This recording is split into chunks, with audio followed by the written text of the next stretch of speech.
I will be your moderator today. And next slide.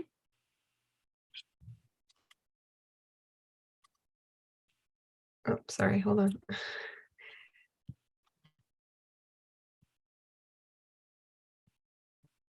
Okay, so before we begin the program, I am going to provide some guidelines for successful participation in the webinar. So first, all attendees are muted by default to reduce the background noise to the presentation. And throughout the webinar, you can submit your questions, which will be answered live during a shorter Q&A section in the middle of the webinar, as well as a longer Q&A at the end of the webinar. So how to ask is that you type your question in the Q&A and we'll either read them out loud for the instructor to answer or respond directly in the chat. And I'd also like to note that this webinar is being recorded and will be made available on our website. And all links and resources mentioned here today, as well as the recording, will be emailed to all webinar registrants. Next slide, Charlotte. And we have a random drawing for folks attending today. So in order to be entered to win, you'll need to complete a quick post-webinar survey, and you must be a resident of San Mateo County to be eligible. And today's exciting prize is a $100 gift card to your choice of Hassett Ace Hardware, the Home Depot, or Lingso Garden Materials. And those are all our Countywide IPM partners. And only San Mateo County residents are eligible for the prize. However, we are grateful for any and all feedback from participants here this morning. And I'll provide a link to the survey at the end of the presentation, and we'll also email out the link to all attendees immediately after we wrap up. Next slide, please. So a little bit about Flows to Bay and why we encourage residents to have these great techniques to do in their garden. So Flows to Bay, again, is the San Mateo Countywide Water Pollution Prevention Program, and it was established to reduce and prevent pollution carried by stormwater into local creeks, our bay, and the Pacific Ocean. Next slide, Charlotte. So what this program aims to do is educate the community and really do what we can to prevent stormwater pollution. And this includes working with residents, businesses, and schools, as well as getting the word out about watershed protection. Next slide. So what is a watershed? It sounds kind of confusing to most folks, but it's actually quite simple.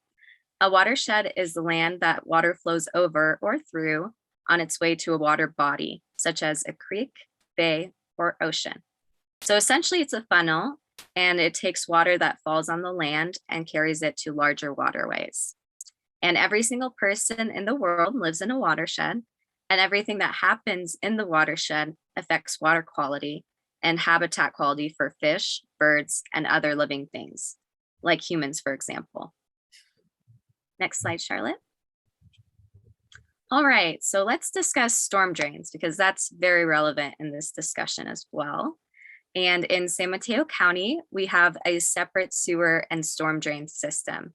This means that water that flows down into storm drains goes directly into our water bodies untreated. Whereas internal plumbing inside our homes enters the sewer system, and that gets piped through a wastewater treatment plant. And that water is treated. And there are municipal, oh my gosh, I'm so sorry. A tongue twister this morning.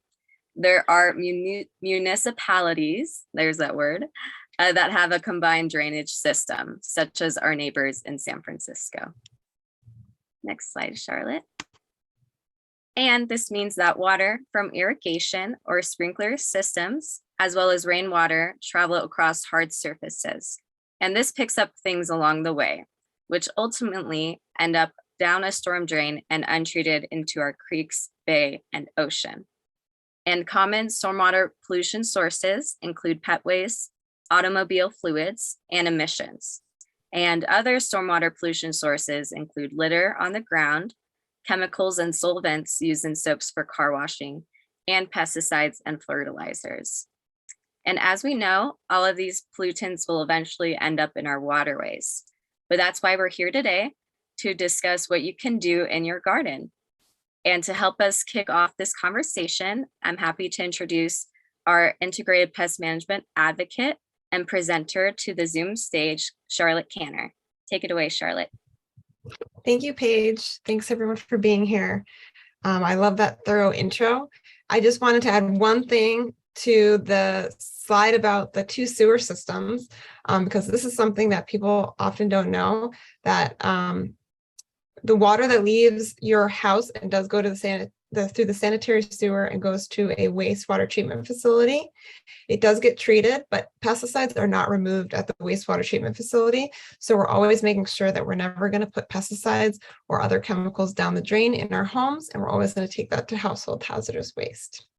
So, today we're going to talk about the gardening part of pest management. So we're going to focus on why fall is the best time to add new plants to the garden, how we're going to set up our plants for success that will help them grow now and then be really successful throughout the dry summer months.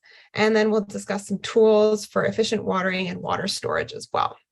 Feel free to drop questions in the Q&A, and Paige and Emily will be monitoring that, and they may answer some questions for you, and then they'll also send some questions to me as well. We all have a break midway through the program for a few questions relevant to what I talked about. So if you would like some clarifying information, feel free to ask, and then hopefully I'll get your questions answered, and then any other questions will be answered at the end. So first, what is the Our Water, Our World program? We do partner with Flows to Bay in San Mateo County. And Our Water, Our World is a program designed to bring awareness between pesticides and water quality and provide pest problem solving education. You can find Our Water, Our World materials in over 200 hardware stores and garden centers in about 23 counties in California, and we are expanding quickly across the state. In most stores, what you'll find is a rack like the rack on the right with fact sheets about several pests and other issues. Also, some stores have posters with QR codes that you can scan and get that information on your phone. Some stores also have what we call shelf talkers, little blue tags like on the bottom right that highlight the eco-friendly and less toxic products on the shelves. You can find all of the fact sheets and all the locations of the stores that Our Water, Our World partners with at the website ourwaterourworld.org. So first, we are going to talk about integrated pest management. Integrated pest management is what we teach at IPM. And we think about water pollution, and everything we talk about is through the lens of IPM. So we'll give you an introduction today. If you want more information on integrated pest management and dealing with more specific pests, you're welcome to check out past webinars on the Flows to Bay website. So what is IPM? It's a decision-making process, and we always look at science-based strategies. And it's really a holistic view of, in this case, the garden. So we're taking a kind of a step back and looking at the garden as a whole system instead of just an individual tiny little problem. Let's look at the whole picture. And in IPM, we ask a lot of questions before we take any action. Some of the questions that we ask are what really is the problem at hand. A lot of times what we see is a symptom of a problem, but we need to, again, step back and understand the whole picture from that point. And then another question that I like to ask a lot is, can we live with it? Some problems are short-lived. Some pests only live 2 weeks, and so they don't cause a lot of damage and then they go away. Or maybe something is eating the leaves of a tree, but that tree is about to lose its leaves in a month anyway, so maybe we don't need to worry about it.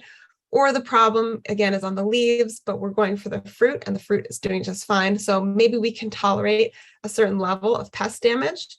And then, of course, sometimes we cannot. Especially indoor pests, we have very low tolerances for that, and we do need to take action. So just understanding your thresholds for action and understanding sometimes we don't need to eradicate everything, or we don't need to do too much, but we just kind of need to keep things under control. So the steps of IPM are on the right. First is prevention, and that's a lot of what we're going to talk about today, setting up our gardens for success ahead of time to hopefully reduce pest problems in the future. We are going to always focus on identification. Again, identifying the correct problem.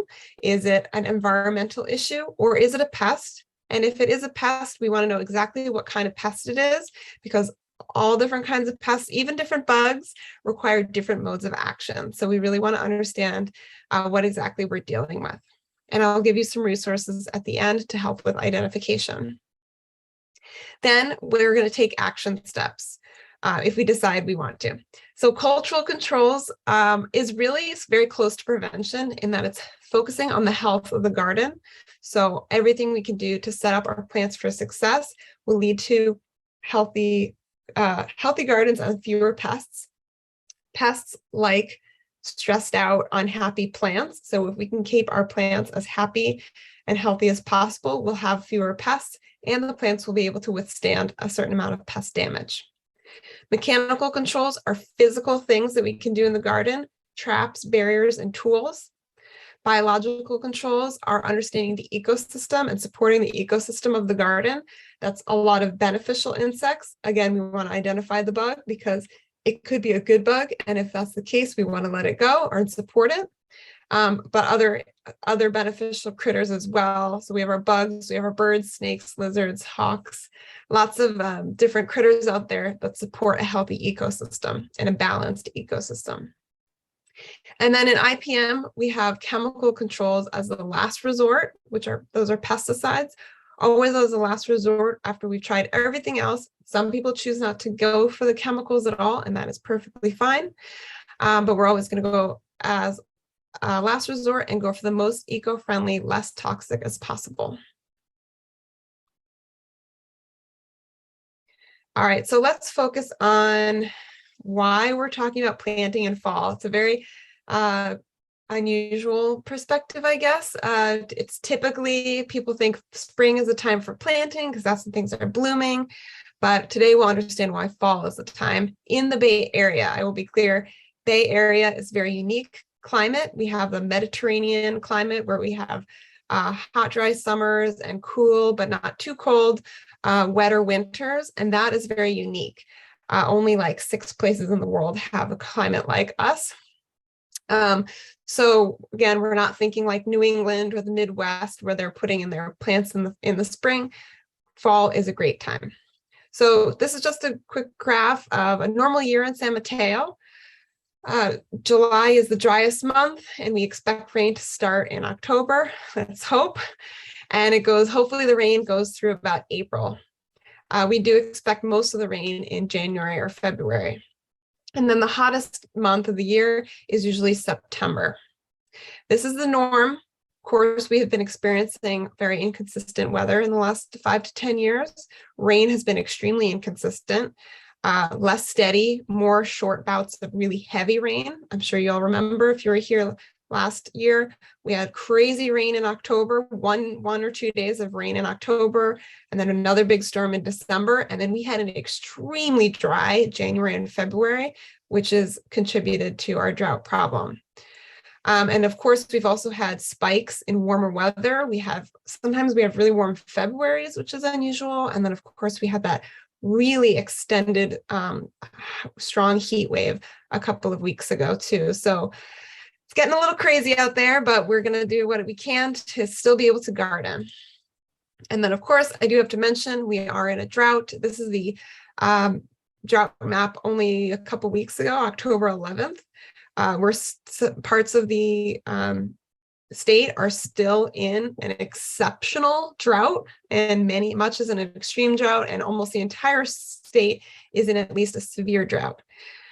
And unfortunately, I have seen some articles that are predicting a not super wet winter again. So it's like a La Nina winter, I guess. That means less rain.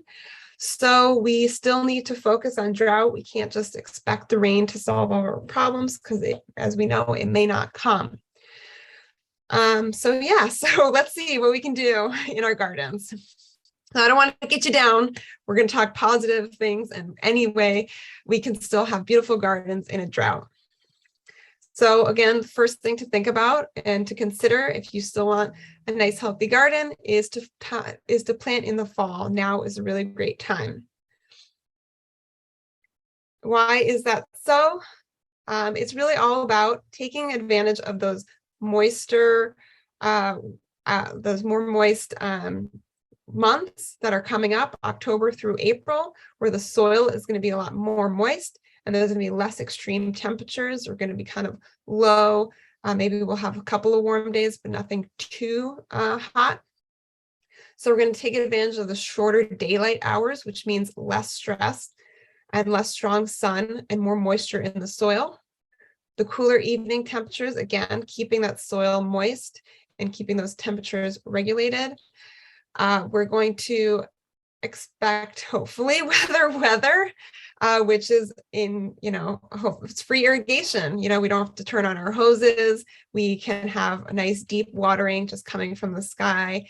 And it's going to really hopefully recharge the soil, recharge that groundwater.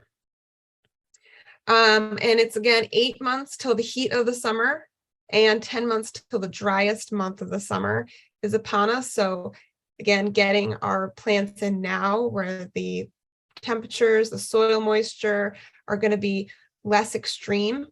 It's going to help your young plants give time for them to get established in the ground before the extreme heat and dryness of the summer comes. And then that stresses them out.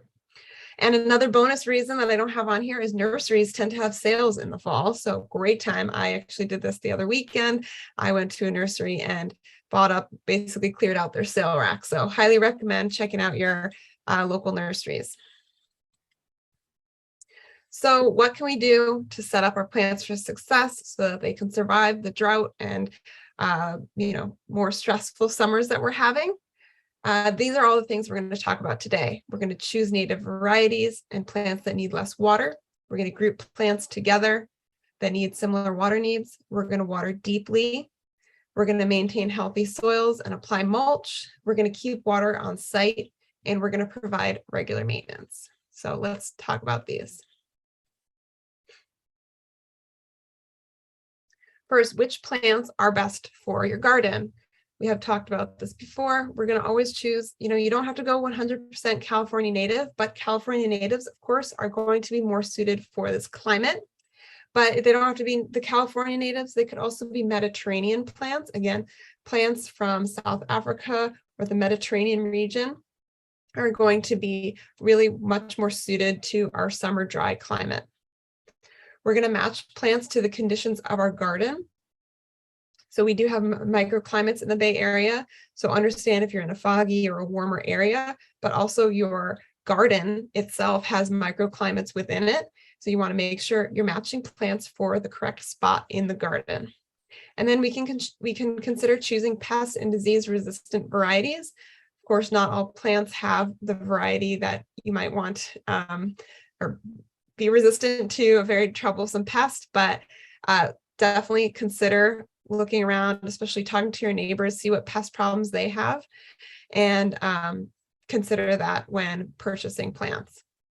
Also, I did want to just mention that while a lot of people are headed towards more water-friendly, water-wise plantings, as we'll talk about later in the program, new plants do require more water than established plants. So if you already have an established garden that maybe, they're not water-wise plants, but they have been there for a while and they are established shrubs and other perennials, maybe you don't need to swap out for the water-wise because, again, established shrubs need less water than new plants, no matter what kind they are. So just consider that, or maybe don't rip everything out and replace it with a brand new native garden.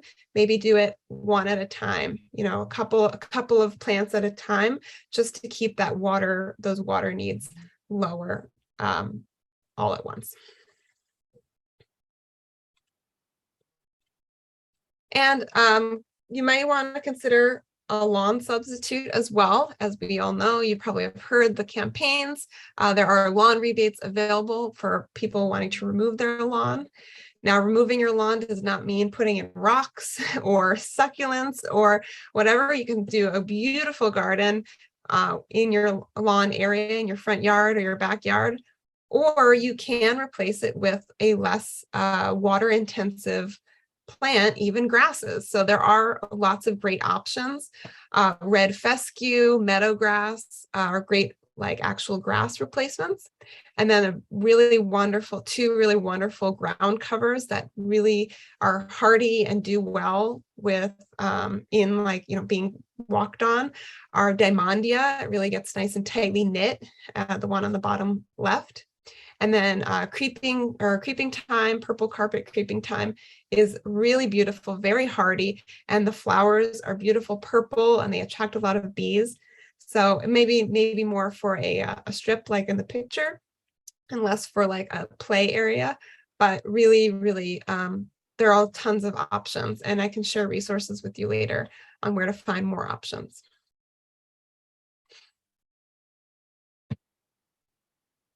Sorry, I'm having problems advancing slides today, so I apologize. All right, and we are very lucky in the Bay Area that we can grow food pretty much all year round. So just because our tomatoes and our cucumbers are done for the year does not mean we have to close up shop in the garden. We can still continue growing depending on where you are living. And there are some wonderful winter food crops. Think about, the yummy winter hardy veggies that you are just drawn to naturally, probably in the winter. Your potatoes, your root vegetables, all those things are going to do really well in the winter. So focus on the plants that are the leafy greens. So just our leaves and our roots. We're not really going to focus on any fruiting plants right now because they're not going to do as well. But leafy greens and then root vegetables are alliums like onion and garlic, also a great time for planting those as well.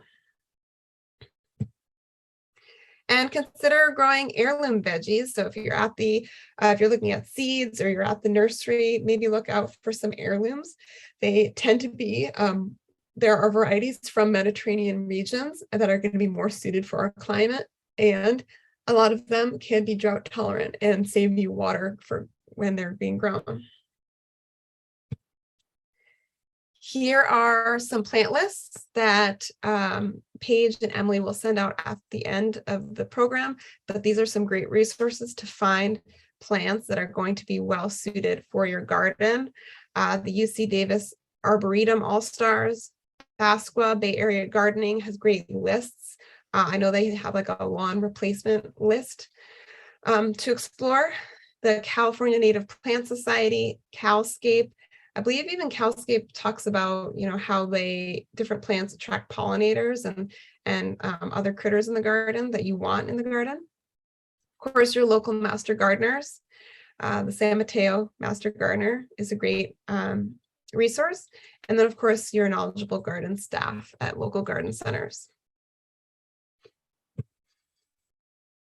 So next we'll talk about planting these new plants that you're buying. So when we are planting in our gardens, as I mentioned, we all live in different microclimates, but our gardens also have their own microclimates.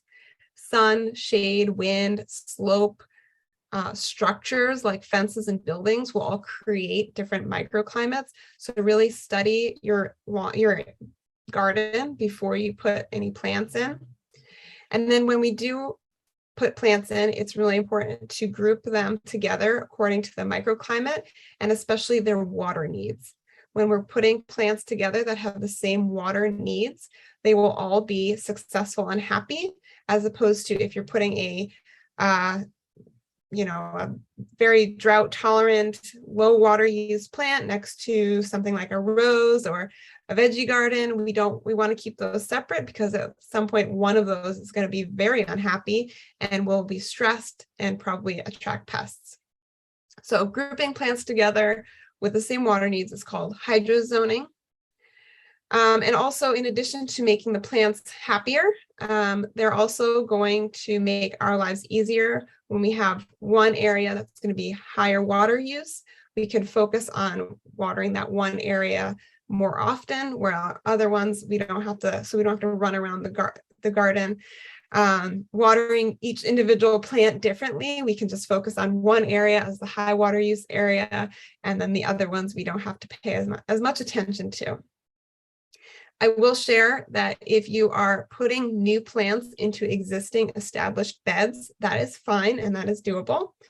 But if you have, for example, an irrigation system set up for this area of perennials that maybe are lower water use, but you're putting in a new plant, what we're going to talk about in a moment is how new plants need more water than established plants. So what you're going to do is keep your irrigation system, or even if you do it by hand, keep that normal for that area. But what you're going to do is you're going to hand water that brand new plant a little extra, as we'll talk about. So again, keep the irrigation on its same schedule. Don't adjust it for the new plants. Keep it adjusted for the established plants, and then you will hand water as needed for the new plants. Irrigation systems are excellent tools to make sure that your plants are getting consistent and deep watering. They don't have to be elaborate. They can just be a quick controller that turns on a hose, turns on a sprinkler, turns on a soaker hose, whatever it is. It could be your drip irrigation as well, but a timer is going to really help turn your water on early in the morning, and then keep it on for a certain amount of time so that your plants are getting a nice deep watering, and then turn it off so you don't have to think about it every time you want to water. Some agencies or municipalities are recommending that we water between 8 p.m. and 8 a.m. Our water world recommends focusing on the early morning hours, 4 to 6 a.m. Of course, if you have an irrigation system, don't get out of bed at 4 a.m. to water if you don't want to.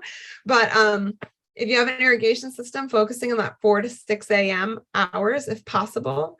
The reason is because the air and the soil are still going to be cool at 4 a.m. But it will give time for our plants to dry out throughout the day before nightfall again. We don't want our plants and our soil to be really damp at night or wet at night, because that will attract pests like slugs, earwigs, and fungal diseases. So again, switch to early morning watering just to reduce pests. And then we want to make sure we adjust our controllers for different seasons. As the temperatures get cooler and there's less sun, we might need to not water as frequently. So we do want to check, I know maybe you had your irrigation set up 6 months ago, a year ago by someone else. Check, what is it doing? How often is it going off? Do you really need it to go off that often? Again, check the soil. And then when you're changing it for the new season, the fall and winter season, you're going to want to extend the time between waterings. So you're going to still keep your waterings deep. So it might be 20 minutes watering, keep it at 20 minutes, but maybe extend the time between waterings longer, because there's less evaporation. So the soil isn't drying out as fast.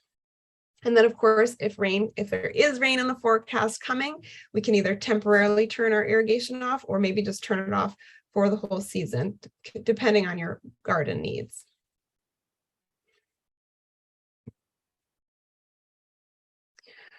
All right, as I've mentioned a few times, new plants do need more water than established plants.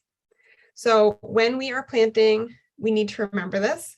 Established plants, I've been kind of using the term, established plants are like adult plants. They don't need as much care. They can get their own resources from the soil because they have a nice sturdy root system.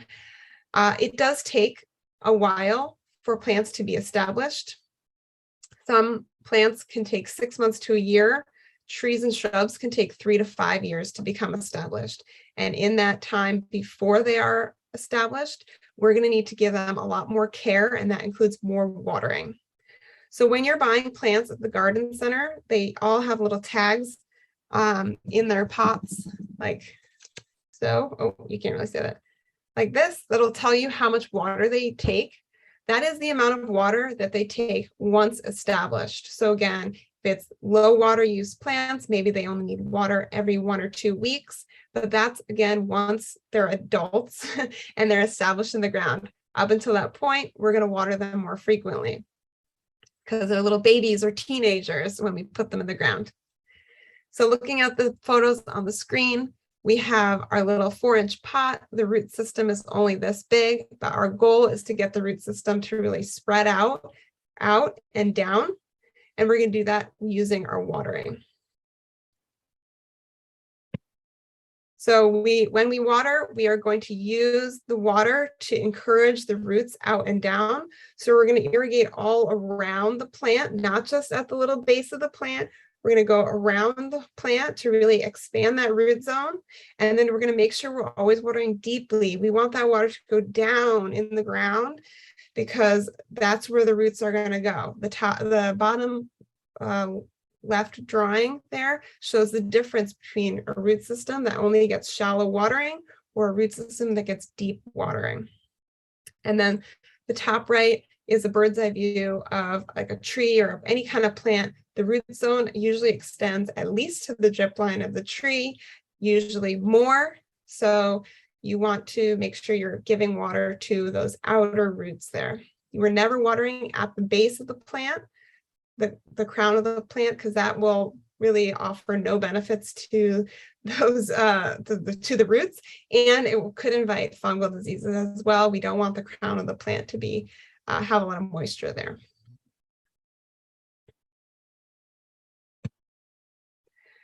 Now I get a lot of questions. So how often or how much should I water? The truth is I can't tell you that. The only person who can figure that out is you, and I'll give you the tools to do so. The length and the frequency of watering depends on a lot of different factors. The age of the plant, the water needs of the plant, your soil texture, if you use mulch, and then of course the microclimates of the garden. Is it windy? Is it really sunny? Are you on a slope?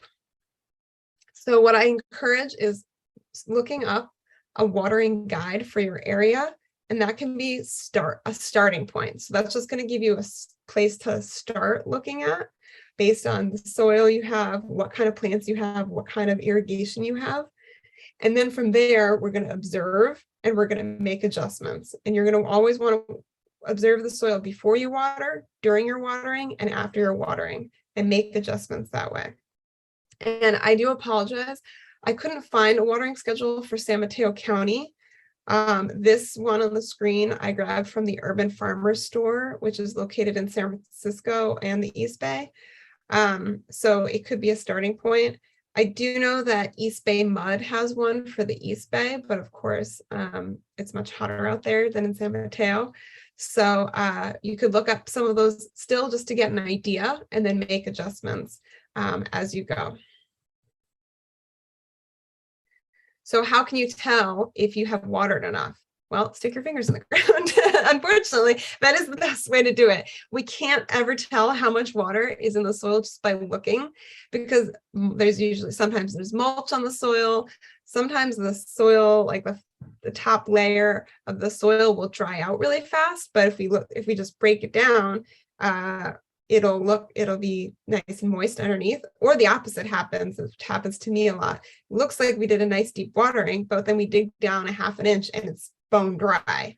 So we really need to get into our soil, stick our fingers in there, dig down, use a trowel to dig down several inches and put your fingers in there and can you feel moisture?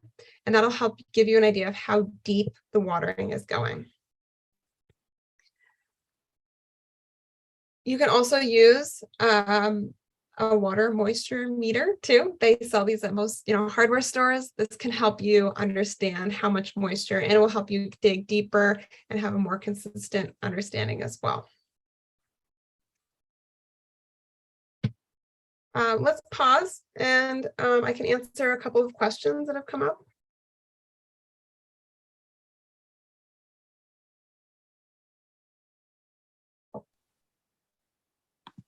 Any questions? Yeah, Charlotte, I'll read out a few questions we've gotten through our Q&A.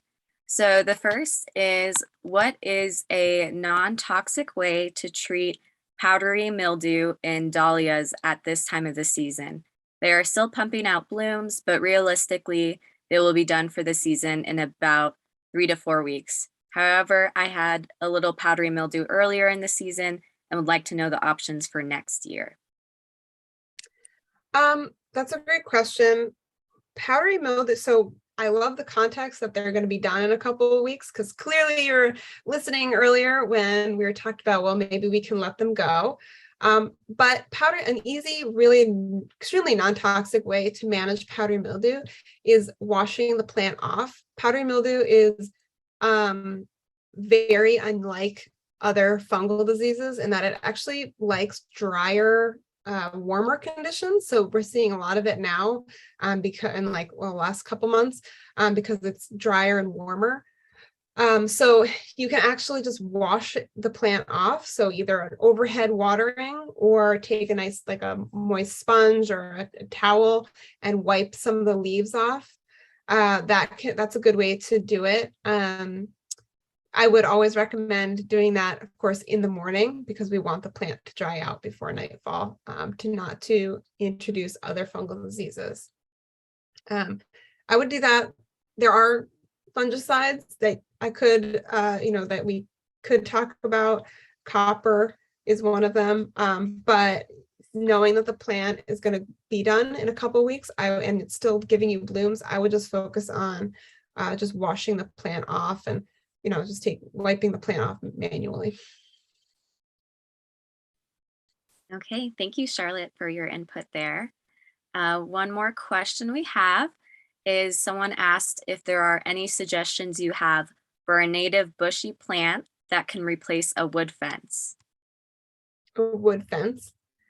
I don't off the top of my head, but I would recommend going to one of the resources that we'll send later, Calscape or the Arboretum All-Stars. You can give your zip code, you can give how tall, you can say like tall, like the height that you want the plant, woody, you can be really specific, and it'll give you some choices based on your selections. Okay, thank you, Charlotte. And our next question for this portion of the Q&A was, how deep should the soil feel damp after watering? That's a great question. Again, I can't give an exact number, but it kind of depends on the size of your plant. If you're planting, a 4-inch pot and your root zone is only this big when you put it in, then of course it doesn't need to be moist. It can be moist for like 2 or 3 inches down, because you're getting most of that root zone. If your tree is 8 feet tall, that means that your root system is probably at least 8 feet deep and really, really wide. So I'm not going to expect you to dig down 6 feet to measure it, but if you can dig down a foot or so and feel that it's still moist down there, and then that's going to give you a good idea. But I just really want to encourage people to think about, if they have drip irrigation or they're hand watering or a soaker hose, whatever you're doing, really think about the size of the root zone, because again, an easy way to think about it is just like flip your tree upside down or your plant upside down, and that's about the size of the root zone mirrored underneath. So think about, if you're just watering, for 10-15 seconds, that's getting about that far in. I mean, of course I can't tell you how far in because it's different soil, but it's not a lot.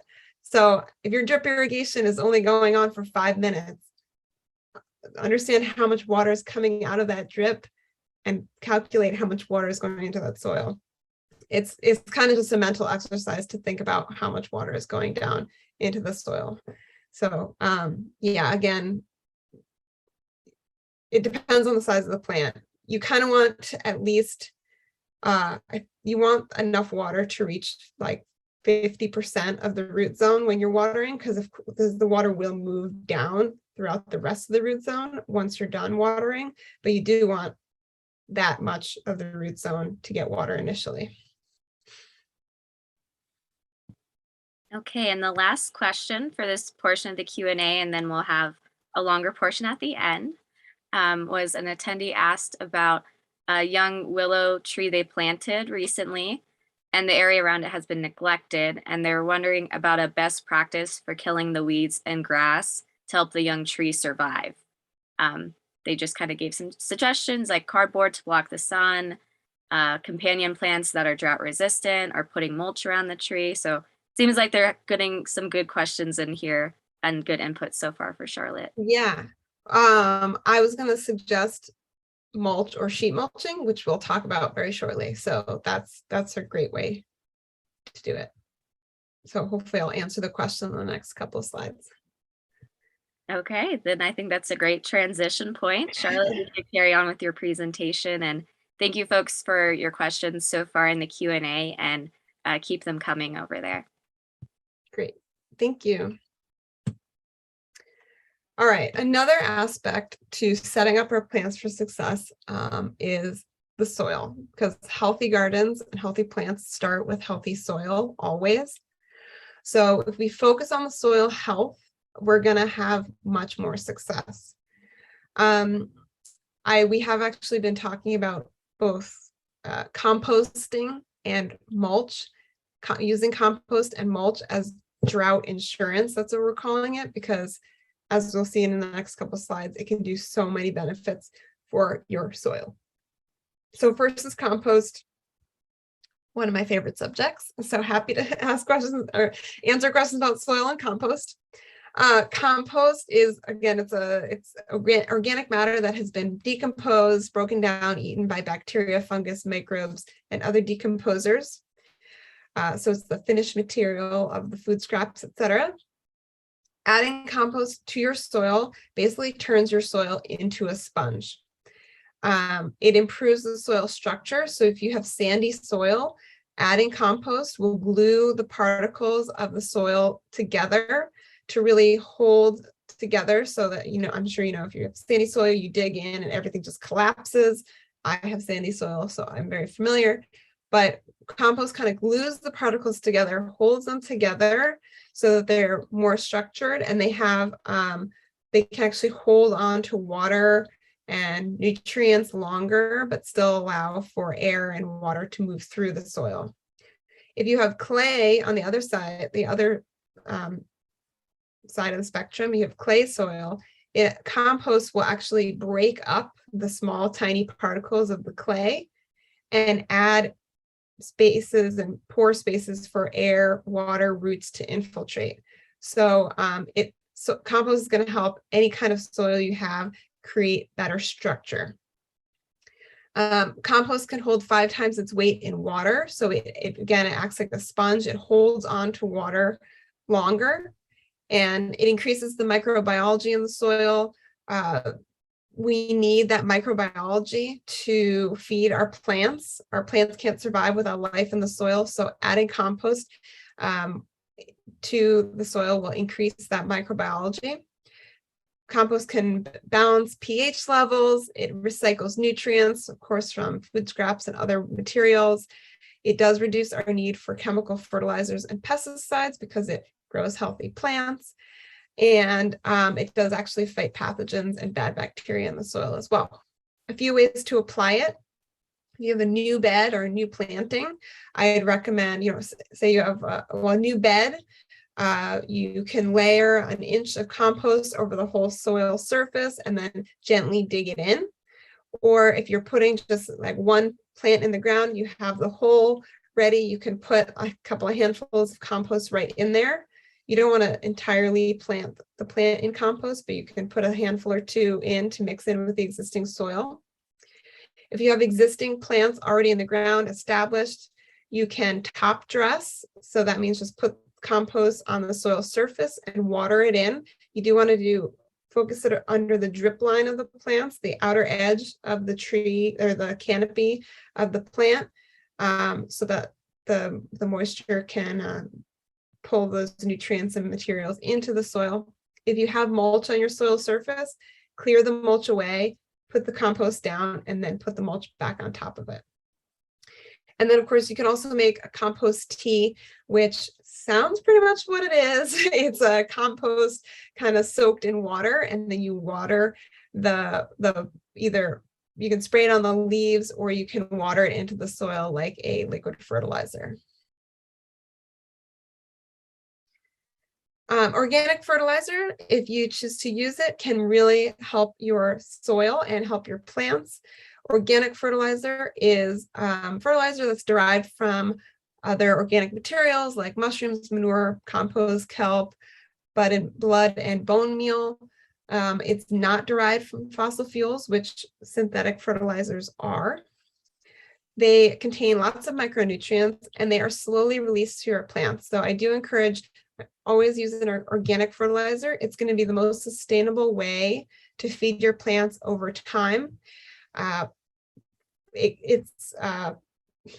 You're actually what you're doing when you have organic fertilizer is you're feeding the soil and the soil microbiology, and then the soil microbiology is then feeding your plants what the plants ask for and what they need, as opposed to synthetic fertilizers are kind of like a power drink, sugar drink for your plants. It's just an injection of a lot of energy really fast, which does help plants grow really fast, but which sounds really good, but it's actually very stressful for plants to grow really fast, more than they're expecting to or ready to. And also a lot of new growth does attract a lot of pests. So what we want to do is just provide sustainable, slow release energy to our plants. When we're, actually that's next slide. Just to share what you're looking for, to help what you're looking for when you're looking for fertilizers. All fertilizers have 3 numbers on the front of the package, and they always stand for nitrogen, phosphorus, and potassium in that order. So the numbers kind of just tell you the levels. Organic fertilizers will be pretty low in that number, usually 10 or less. That does not mean that it's going to be less helpful. It just is the balance. Nitrogen will always help green parts, above ground parts grow up. Phosphorus helps roots grow down and helps with blooms and fruiting as well. And then potassium helps all around well-being. A great way to remember this is up, down, all around. It's the only way I can remember it. So when we are planting our new plants in this fall season, we really, again, we're focusing on encouraging a big, healthy root zone. So what we want to do is consider a fertilizer that has more phosphorus and less of the nitrogen, because that's going to help really build up the root zone. There are some common like Sure Start or other like fertilizers designed for new plantings that will have higher phosphorus levels. And mulch we kind of touched on a little bit already. Mulch is any material that's spread over the soil surface. According to like CAL FIRE, the recommendation is to keep all organic material, including plants and organic mulches, away from your house about 5 feet if you're in a fire zone. So yeah, just keep it the first 5 feet next to your home. Keep that free of plants and mulch. You could maybe use gravel in that case or some other kind of inorganic mulch. But beyond that, we do generally recommend using organic mulches. So that could be bark, wood chips, leaves, lawn clippings, straw, newspaper. Those are going to provide most of the benefits for your plants. The reasons why we recommend mulch is, well, it protects the soil. Soil, when it dries out, becomes hydrophobic, which means it repels water. And when you are watering, you can see water will like bead and then run off really quickly and not absorb into the soil. So when you have mulch on top of the soil, it protects the soil from drying out and becoming hydrophobic. But if your soil is already kind of there, it kind of slows that water and helps aid infiltration because it kind of holds it in place and allows it to infiltrate slowly. It also reduces evaporation. If you have 2 or 3 inches of mulch on your soil, you can reduce your water needs by 20 to 50%. So really it's like drought insurance right there. It also regulates soil temperatures. It keeps your soil cooler in the summer and warmer in the winter. So plants don't like big fluctuations of temperature around their root zone. So keeping the temperature nice and even is going to be helpful. It also reduces soil compaction and erosion. So when we're stepping on it, it's not going to smush down and ruin the soil structure. Other bonuses of mulch are that it prevents weeds and weed germination. It does feed the soil as it breaks down, and it can provide habitat for beneficial insects. We always want to make sure that we're keeping mulch and compost, I should have mentioned earlier, away from the stems or the crown of the plant. The crown of the plant is where the above ground parts and the below ground parts meet at the soil surface. We're always keeping that area free of compost, mulch. We're not watering near it either. So push the mulch away a few inches or even bigger if it's a tree, because we don't want to keep in moisture at that part of the plant. Moisture at that part of the plant will invite fungal diseases. And something we mentioned with the question about the willow tree, a great way to easily and very sustainably, eco-friendly way to get rid of weeds or prevent weeds throughout the winter is sheet mulching. Sheet mulching is layering cardboard, several layers of cardboard, and then mulch on top. It's also a great way to get rid of a lawn. In both the cases of a lawn or weeds, you don't have to remove the weeds or the lawn. You can just smother them. You're just going to basically layer on top of them and smother them, and over time they will die. It's also a great way to regenerate soil in unused areas. So if you have an area of your garden that hasn't really been tended to in a while, you're not sure if the soil is any good, during the winter is a great time to just lay some cardboard and some mulch down in that area. It's going to keep the soil covered, which is really something we want to do. Always, soil likes to be covered.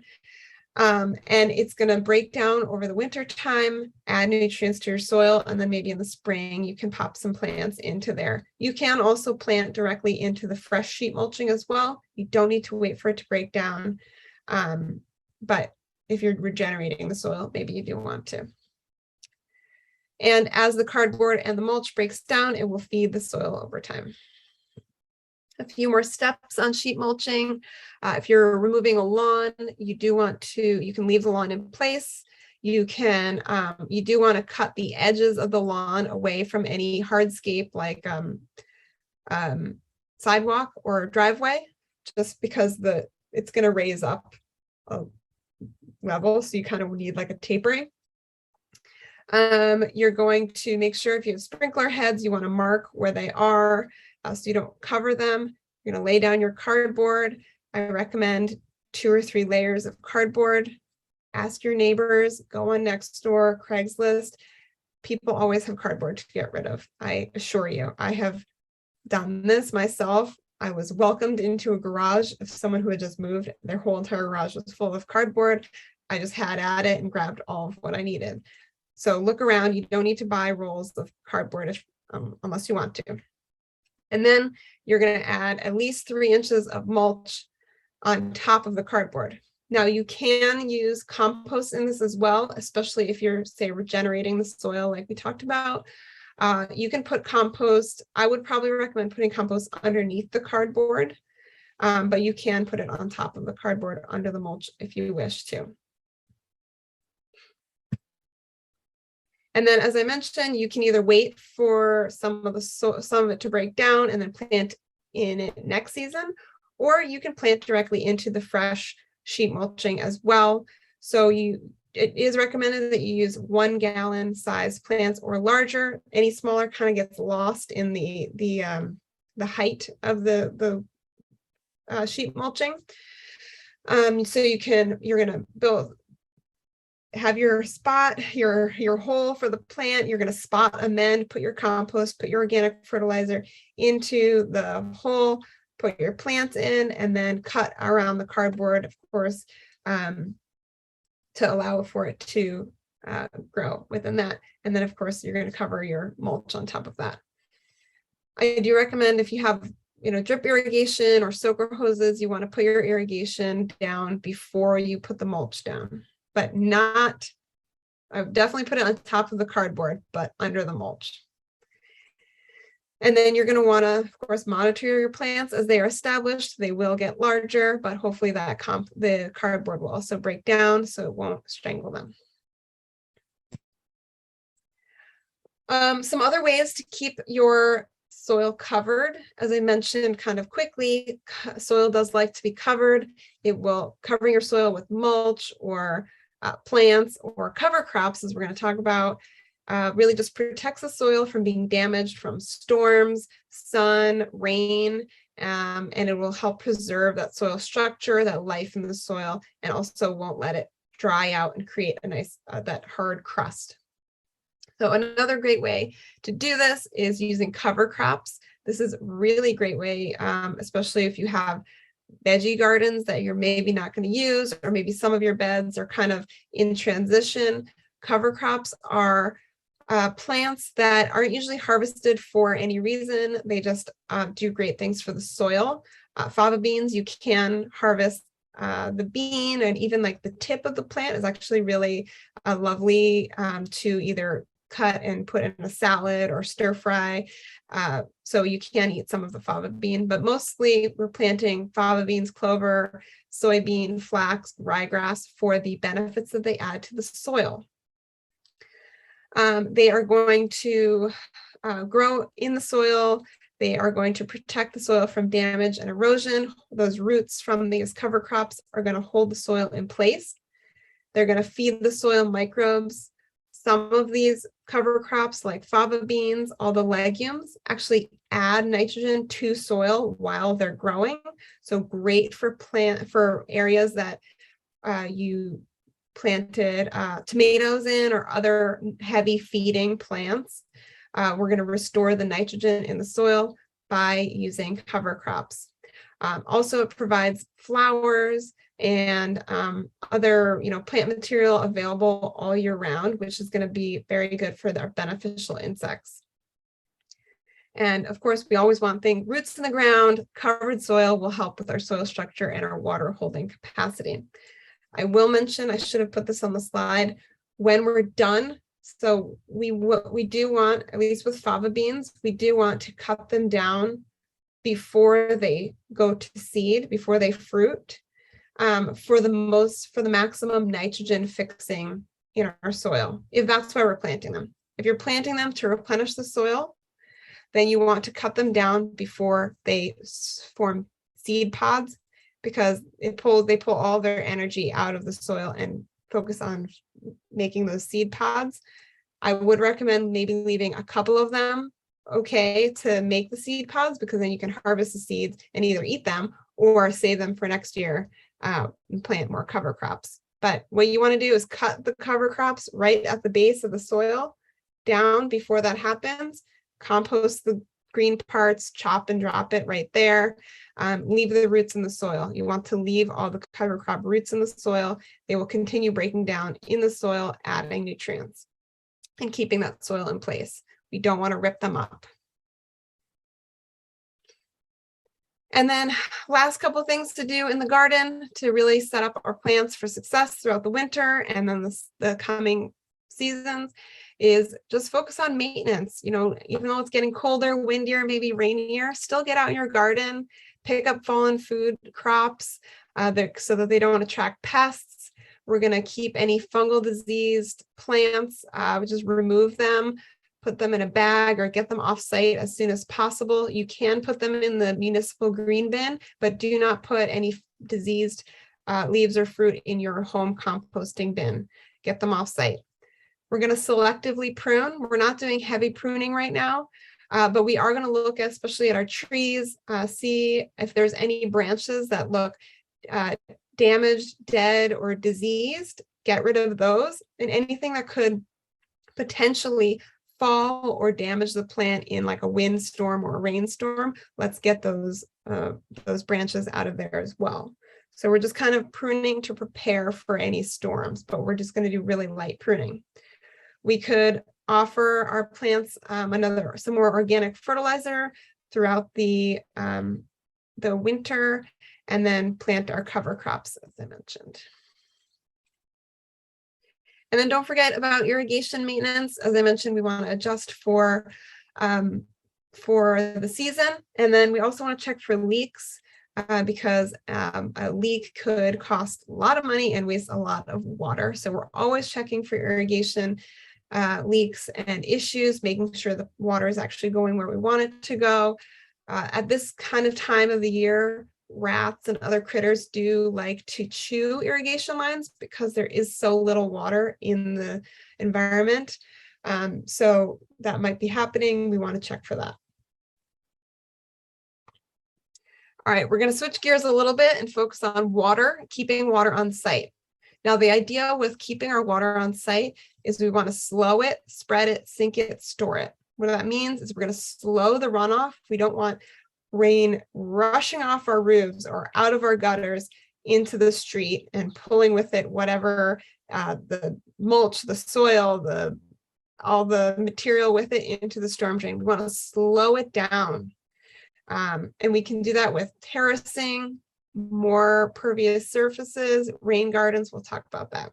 Spreading it out, getting the water to move to slow and then spread. That's going to help it sink down. So we don't want it to be funneled anywhere. We want it to slow it and spread it out. And then we want it to sink. That's the goal. We want it to sink back into the soil. So that's going to be in the soil for our plants for a longer period of time. And then that's where we're going to store it. So we can either store water in the soil, or we can store it, as we'll talk about, in rain barrels and things like that.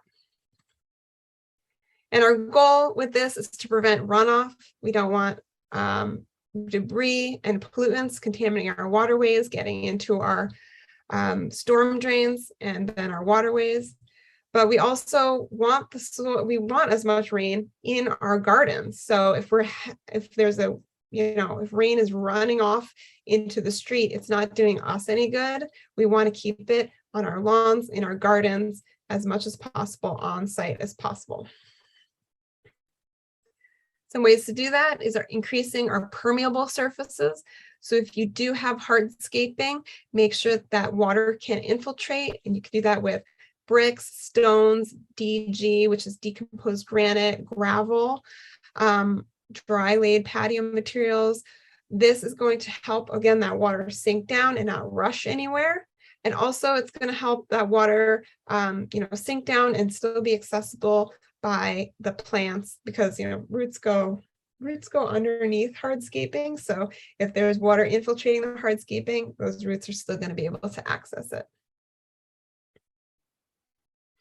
Planting a rain garden or a seasonal creek. So a rain garden is really just kind of literally like making a creek in your yard, which is going to slow the water as it moves through your yard. So it can come from the gutter and then it's going to fill up this kind of low, like a little depression, not like a lake or a pond, but just kind of a little bit of a depression to kind of fill that area up. It could have beautiful plants in it. And then it's going to slow that water as it moves across your yard, and hopefully it won't reach the gutter, but if it does, it will have been much slower moving and won't have a lot of debris in it. There's a lot more information about rain gardens on the Flows to Bay website, and there is some videos that have been made about rain gardens as well. Some options for plants in the rain garden. So these are going to be mostly natives that can withstand very dry conditions and very wet conditions.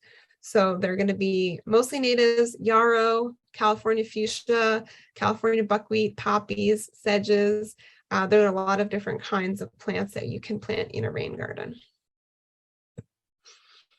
And then storing water, as I mentioned, storing in the soil is going to be a really, I would say that's priority number one, storing it in the soil so that it's available to your plants for a long period of time. But of course, we also want to capture as much rain as possible. So catching it in a rain barrel is a great option to have that water available for you for the summertime. 1 inch of rain over 1,000 square foot surface, like a roof, can capture 625 gallons of water. There are rebates for rain barrels in the San Mateo County. You can go to fostabay.org/rain barrel to learn more. There's also lawn conversion rebates, and even more if you add a rain garden, you can get even more money for that. So definitely great water saving rebates to look at for San Mateo County. And if you don't live in San Mateo County, many other Bay Area counties also do offer rebates. So definitely check out with your water agency. The rain barrel program offers up to 2 50-gallon rain barrels for $80 each. And if you qualify, they can cover up to 100% of the barrel. I would go to their website for more information and check out the Flows Bay newsletter to get updates on that program as well. Just a couple more resources for you. Of course, the Our Water, Our World website for you to talking about common pest problems and other gardening tips. And then I highly recommend the UC IPM website when learning about pests. And I will say this, I say this a million times a day. I feel like, do not go to Google if you have a problem with your plant or a pest. Google does not know what it's talking about. Go to a science-based, research-based source like University of California that's going to give you information about California pests, and it's going to talk about our California climate. So definitely go there first. They have a great tool that can help you identify pests if you don't know what you're looking at. It's called the pest diagnostic tool. It's kind of like WebMD. You talk about the symptoms, what kind of plants it is, what kind of symptoms you're seeing, and it will help identify what it could be.